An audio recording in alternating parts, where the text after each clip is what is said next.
मेरे एक बुज़ुर्ग थे, वो एक ऐसी बैकग्राउंड से आते थे जहाँ पे सिवाय भैंस चराने, घास काटने और मक्की बीजने के कोई काबिल ज़िक्र हुनर ना तब था और ना आज है। लेकिन बावजूद इसके इनको स्टेट क्राफ्ट के मामलात की मुझे हैरानगी होती है, इतनी क्लिनिकल नॉलेज थी।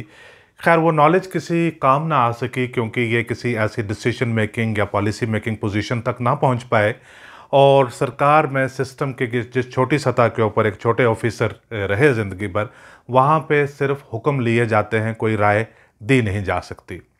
अब ये नहीं रहे हैं लेकिन मैं इनके ख़यालात से हमेशा मुतासर रहता हूँ। ये अक्सर कहा करते थे कि कानून में जो पनिशमेंट का प्रोविज़न होता है इसको बहुत रेयरली इस्तेमाल करना चाहिए। ये एक वेपन होता है, क्योंकि जब ये होता ही वेपन है, हथियार है, तो हथियार को हर रोज़ रोज़मर्रा की ज़िंदगी में तो इस्तेमाल नहीं किया जाता।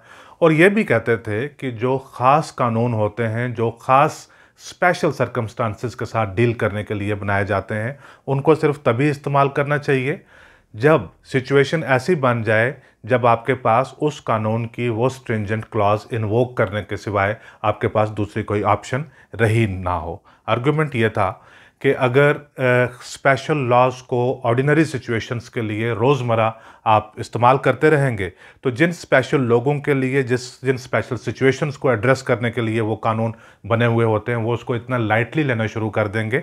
उनके लिए खौफ, डर, वो सारा ख़त्म हो जाएगा और आप इतना मेस क्रिएट कर दोगे। एक सिचुएशन एक दिन ऐसी आ जाएगी जब ये डिसाइड करना मुश्किल हो जाएगा कि जेलों में कितने लोगों को डालें और बाहर कितने लोगों को छोड़ दें। मेरा नाम ज़फ़र चौधरी है। बैकग्राउंड ये है कि 2 दिन पहले श्रीनगर में एक 26 बरस की लड़की जो एक फ़ोटो जर्नलिस्ट है, उसको साइबर पुलिस, कश्मीर की साइबर पुलिस ने UAPA यानी अनलॉफुल एक्टिविटीज़ प्रिवेंशन एक्ट में उन पे FIR लगा दी है। पुलिस का ये मानना है कि इन्होंने अपने फेसबुक पे कुछ ऐसे फ़ोटोग्राफ्स पोस्ट किए हैं जो इश्तियाल अंगेज़ हैं, प्रोवोकेटिव हैं और मुल्क के अगेंस्ट यानी इंडिया जैसे मुल्क के अगेंस्ट वो डिसअफेक्शन पैदा कर सकते हैं। सेक्शन 13 इन्वोक की है इन्होंने। अगर ये प्रूव हो जाती हैं सारी बातें तो इनको 7 साल तक की जेल हो सकती है।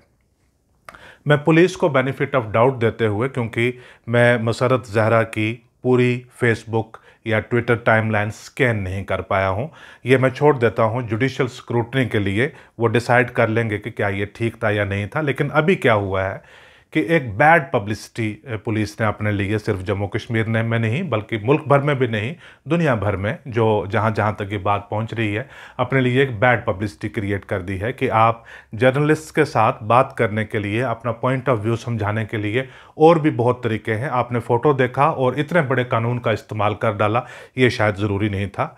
इस कानून का कहीं गलत इस्तेमाल ना हो जाए, ये हमेशा एक खदशा बना रहा है। और ये खदशा इस लिहाज से बना रहा है, किसी की इसमें कोई ज़ाती चीज़ नहीं है, कि ये इस मुल्क को ना तबाह कर दे इसका गलत इस्तेमाल, और मुल्क की जो फाउंडेशंस हैं वो ना हिला दे।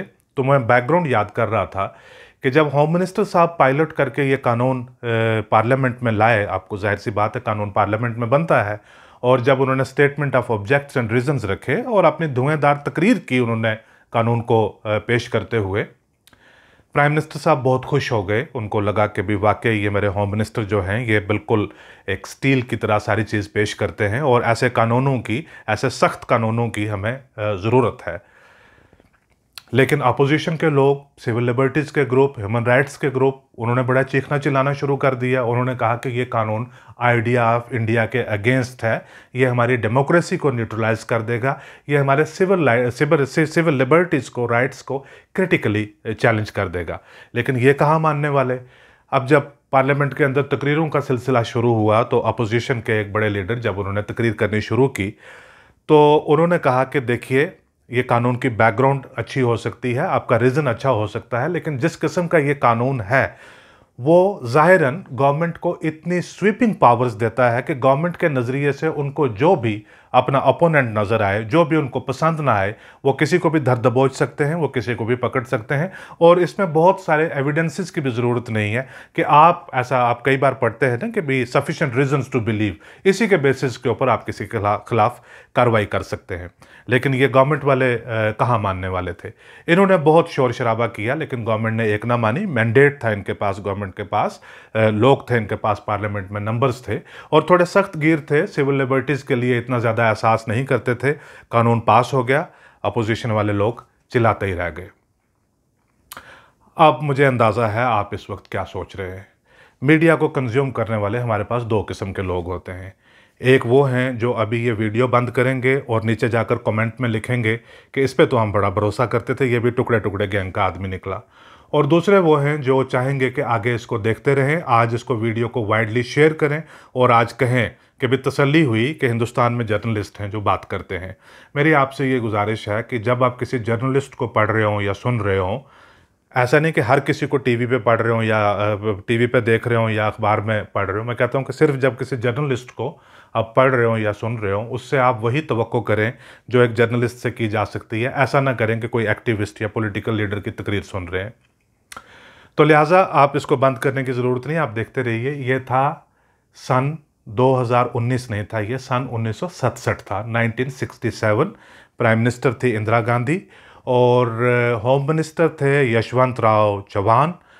अब ये अपोजिशन के लीडर जिन्होंने वो धुएंधार तकरीर की, जिन्होंने कहा कि इस कानून का इस्तेमाल करके आप अपने पॉलिटिकल ओपोनेंट्स को धर दबोच लोगे और लोग अंडरग्राउंड हो जाएंगे। जब अंडरग्राउंड हो जाएंगे आपसे डरने लगेंगे, सिविल लिबर्टीज़ और डेमोक्रेसी की आप धज्जियाँ उड़ाकर रख देंगे। ये थे अटल बिहारी वाजपेयी जो बाद में प्राइम मिनिस्टर ऑफ इंडिया बने। तो ये लिहाजा ये सारी बातें अब नहीं शुरू हुई, इनकी एक लंबी बैकग्राउंड है। इस कानून की जब ये लाया गया था, इसकी बैकग्राउंड कुछ इस किस्म की थी कि देखते थे कि एक्सटर्नल एक तो अलग मामला है कि मुल्क के अंदर बहुत सारे लोग जिनमें सेसेशनिस्ट भाव था, मुल्क को डिसइंटीग्रेट ना कहीं कर दें, उनको उनके खिलाफ इस्तेमाल करने के लिए, उस पैमाने के ऊपर इस्तेमाल करने के लिए इस कानून को लाया गया था। जो इमीडिएट बैकग्राउंड्स बनी थी वो ये थी कि जब 1962 में इंडिया और चाइना की वार हुई थी, कहा जाता है कि केरला से लेकर कश्मीर तक कम्युनिस्ट मुल्क में जहाँ जहाँ पे भी थे, उनके दिल चीन के लिए धड़कना शुरू कर गए, जबकि हिंदुस्तान की फ़ौज चाइनियों के साथ लड़ रही थी और शहीद हो रही थी वहाँ पे। उसके अलावा भी द्रविडियन मूवमेंट थी साउथ इंडिया में, बहुत सारी चीज़ें थी। इनके बैकग्राउंड में 1967 में इंदिरा गांधी ने ये कानून लाया। तब टेररिज्म वगैरह इतना ज़्यादा इन्वेंट नहीं हुआ था, इतना ज़्यादा चैलेंजिंग चीज़ नहीं थी। ये बाद में 2004 में 5 में जब 90s में आपने देखा कि बहुत सारे कानून आए, टाडा आया, तब बड़ा मशहूर हुआ था। टाडा ऐसे ना मशहूर होता अगर संजय दत्त के खिलाफ उसका इस्तेमाल ना होता। पोटा आया, प्रिवेंशन ऑफ टेररिज्म एक्ट, वो आया। फिर बाद में पोटा और टाडा को इकट्ठे करके यूएपीए के अंदर ले आए, ये जो कांग्रेस की गवर्नमेंट थी पहले, ताकि ये टेररिज्म के मामलों के साथ भी डील कर ले। 2019 में 26 या 27 जुलाई को लोकसभा में, फिर 2 अगस्त को राज्यसभा में जो कानून आया था वो यही यूएपीए था। उसमें एक छोटी सारी अमेंडमेंट मांगी थी उन्होंने। वो अमेंडमेंट ये थी कि पहले ये कानून डील किया करता था ऑर्गेनाइजेशंस के साथ, ऑर्गेनाइजेशंस को टेररिस्ट डिक्लेयर कर सकता था। अब इन्होंने, जो अब की हुकूमत है, इन्होंने ये कहा कि इंडिविजुअल्स को भी हम टेररिस्ट डिक्लेयर कर सकते हैं, नोटिफाई कर सकते हैं। उस पे कांग्रेस का और बाकी लोगों का बहुत ज़्यादा एतराज़ था। सिविल लिबर्टीज़ के लोग आज भी उसके ऊपर बहुत ज़्यादा तनकीद कर रहे हैं। उसका ये एतराज़ था कि भी आप तो फिर किसी को भी टेररिस्ट डिक्लेयर कर देते हैं। गवर्नमेंट ने ये कहा कि देखिए हम ऑर्गेनाइजेशन को टेररिस्ट डिक्लेयर करते हैं, लेकिन इंडिविजुअल जो है वो अपनी एक्टिविटीज़ फिर भी जारी रख सकता है, लिहाजा और वो दूसरी ऑर्गेनाइजेशन दूसरे नाम से बना सकता है। असल में यही आर्ग्यूमेंट था वाजपेयी साहब का 1967 में भी।